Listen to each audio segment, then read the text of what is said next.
Hello there. Welcome back to Dis-Cember. And today we're looking at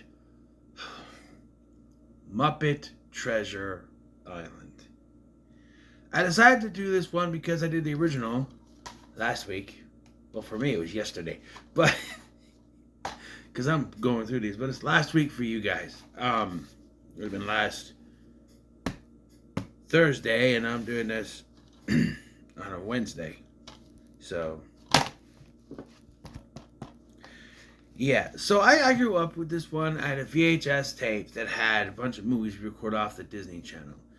There was the D3, the Mighty Ducks, Kazam, and this were on the same tape. I had another tape that were stuff taped off Stars, which had The Mask, Little Rascals, and Nightmare Before Christmas. I always stopped at the Little Rascals because I did not care for Nightmare Before Christmas. Still don't. And I don't get why everyone's obsessed with it. It's really not that good. And it's not a Halloween movie. It's a Christmas movie. It's all about Christmas. I know people were dressing up in Halloween. It's not. Oh, you mean a movie that starts with this is Halloween? Yeah, because they live in Halloween Town. But the main plot is Christmas related. Therefore, 'tis a Christmas movie. Anyway, Muppet Treasure Island. Hey, let's take one of the greatest literary classics, force the Muppets in, and not take anything seriously. Bum bum bum bum bum bum bum bum bum bum bum bum bum. Yeah. And honestly, it started off good. But as soon as we leave the bimbo in, it all just falls down from there. Don't you think so, Mr. Bimbo? Yes. Oh no, that happens. Fozzie's talking to his finger the whole time. Right, Mr. Bimbo? Yes. I get it. Kids movie. It's a kids movie. This was a kids movie. And it took the source material serious. You put the Muppets in there. Even while I can remember, it's been forever, the previous one to this, Muppet Christmas Carol, was somewhat serious. I remember it's been a long time. Michael Caine was Scrooge. But, yeah. So we started the bimbo in, right? Where Jim Hawkins is working. We have Billy Bones, played by Billy Connolly. That blew my mind. I'm like, I know that voice. I know that voice. And they showed him, I'm like, Billy Connolly? How the hell did they get Billy Connolly in this? Billy Connolly plays Billy Bones. He tells the story of Captain Flint, who we never see, never portrayed on screen. That's fine, because he probably would have been a freaking Muppet. Oh, dude. But, yeah, it's... Yeah.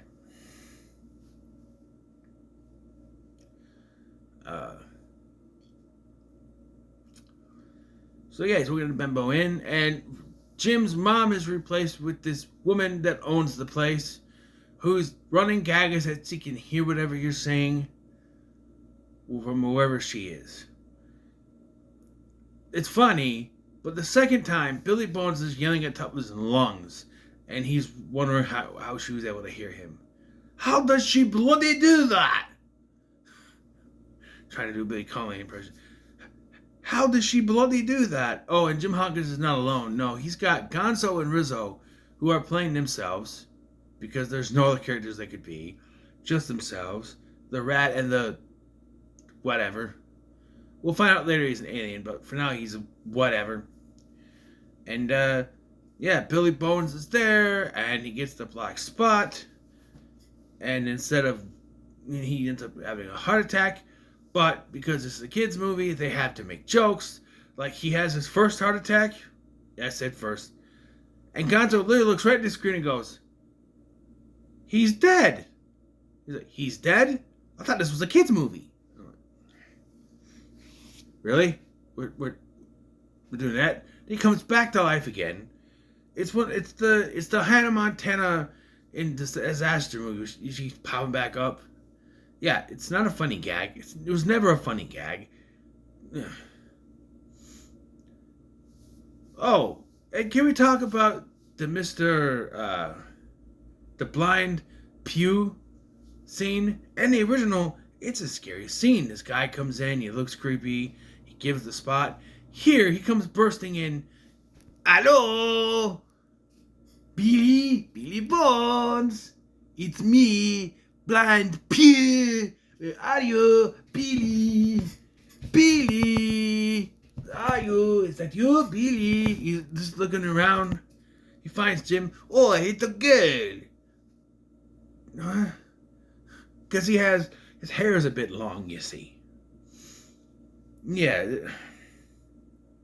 And then somehow Blind Pew makes it back so to lead the pirates to burn down Bembo Inn. If he is not here, he must be with the little girls. Okay. It's enough that you thought Jim was a girl. But Gonzo and Rizzo...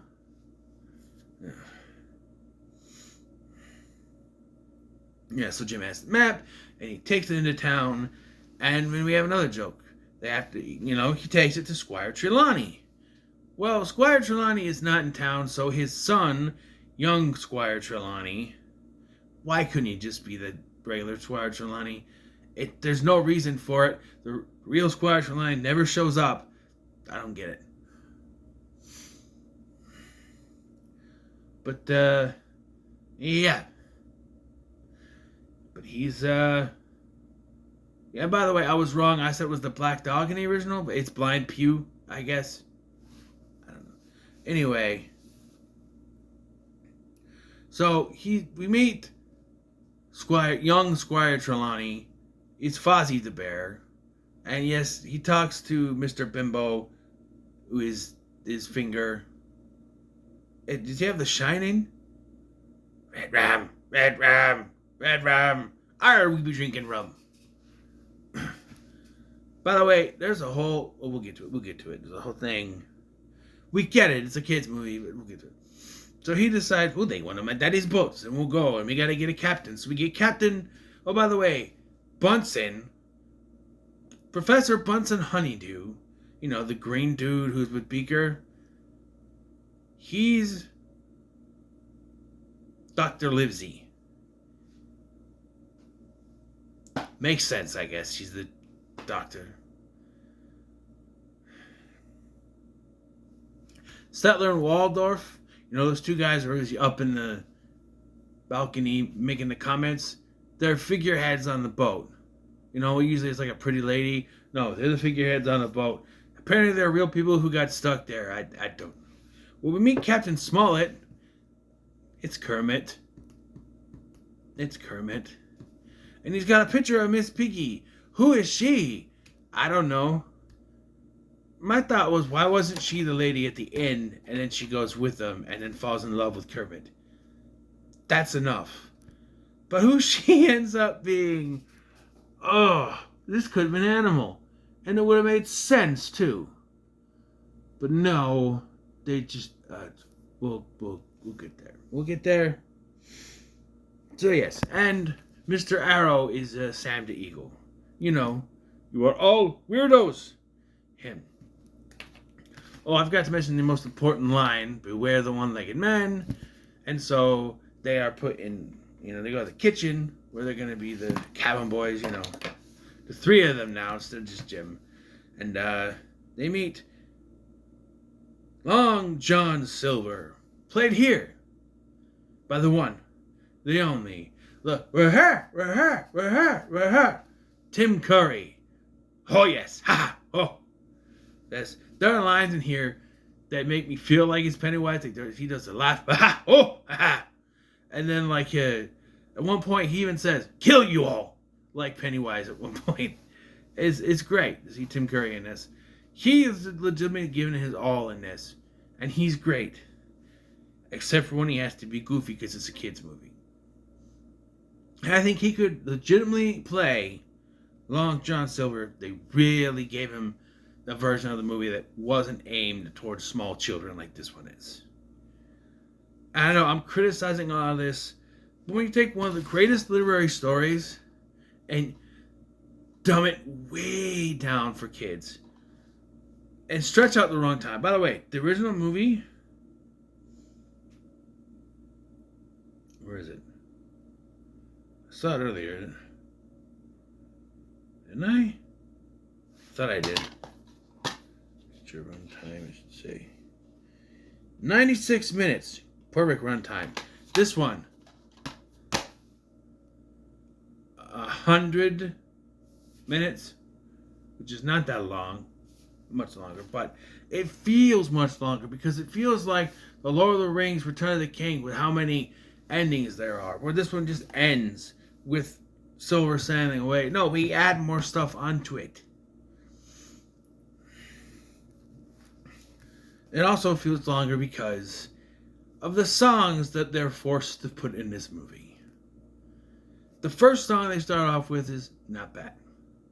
Yo ho ho, whatever, when it starts, it's not bad. It's not bad. And then you got Jim singing a song, and you got a bunch of other ones. I don't know. Songs are, I've said this before at musicals, but songs are supposed to move forward the plot. This is one of those where it halts so they can sing the song. You know how it goes. They're supposed to mutiny. Well, by the way, there's a line because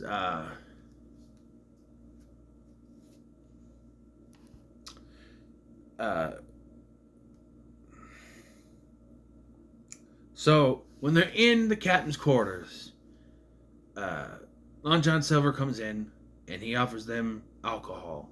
And there's a gag where they keep pouring the alcohol and then dumping it out, and then pouring it and then dumping it out because they keep arguing over whether to have it or to not. They said no alcohol, and he'll so pour all the alcohol out because alcohol is bad, kids.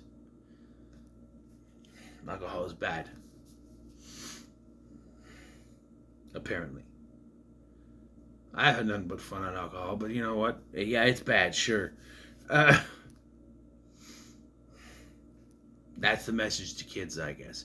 There's no mutiny, because that would be bad to teach kids how to mutiny. No, instead, Jim hears about the mutiny, like in the book and the original story, and goes straight to Captain Smollett, who then tells them to go overboard onto the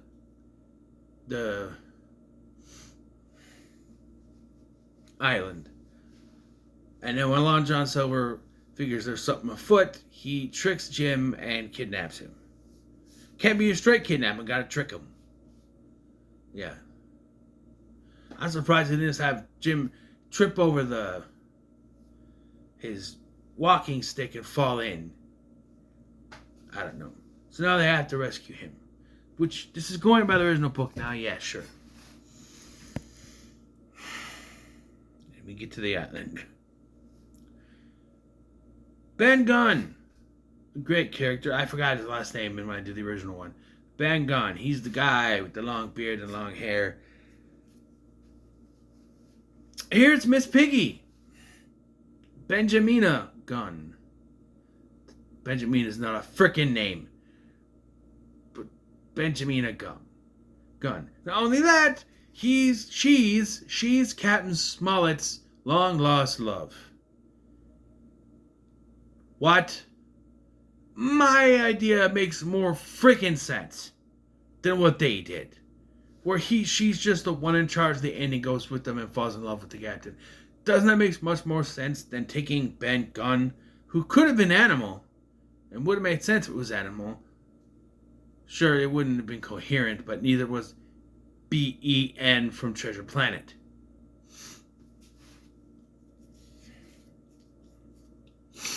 What do I know? Yeah. It's also implied in a later scene that she fucked Long John Silver. And she makes no bones about it because she goes, Long John Silver. I'm just like, that was a kid's movie. I wanted to fast forward.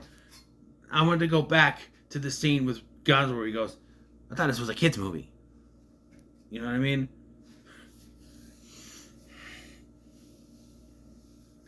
By the way, was this before he lost his legs? How can he just lay down and she...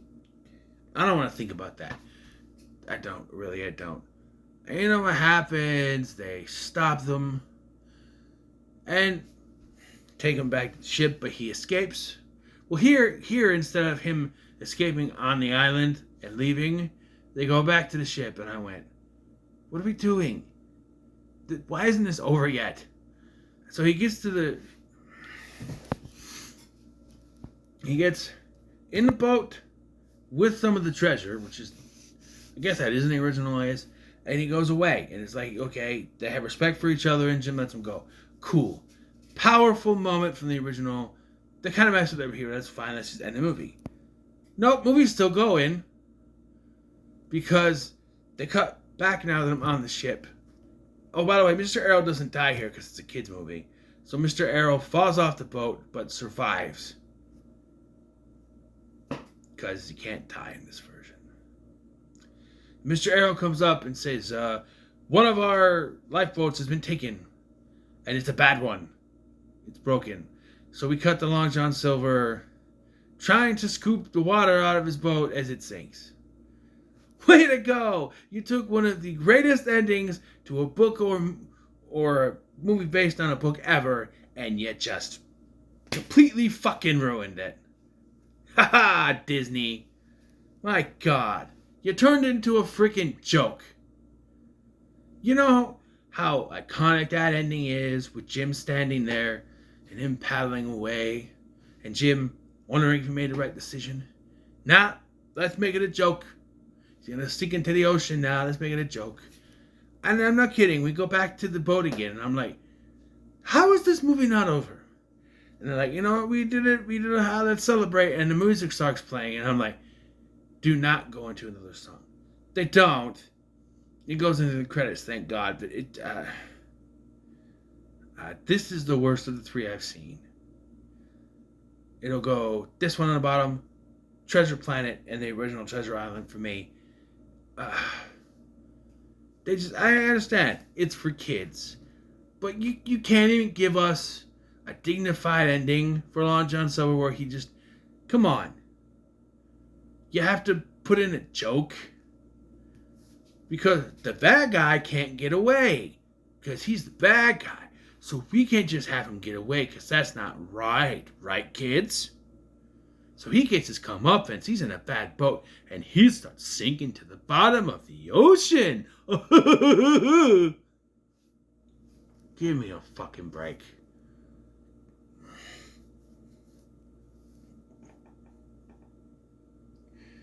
See, that's what happens when you take something like this and you dumb it down for kids. It never works out. It never works out. It's like, I don't know what else, but I can't think right now. No, this is not worth your time. It's not worth your time. Watch the original. Watch Treasure Planet. They're better. Please. So tomorrow it's time to once again go back, throwback to classic Disney. We'll be talking about that Don Cat. The original, not the remake. Because Doggy Dog is bad, and Canoe is good. Who's a Canoe? You have to find out. So get ready to lie on the couch and make yourself a sandwich, because it's time for that darn cat. Next time. Thank you for watching.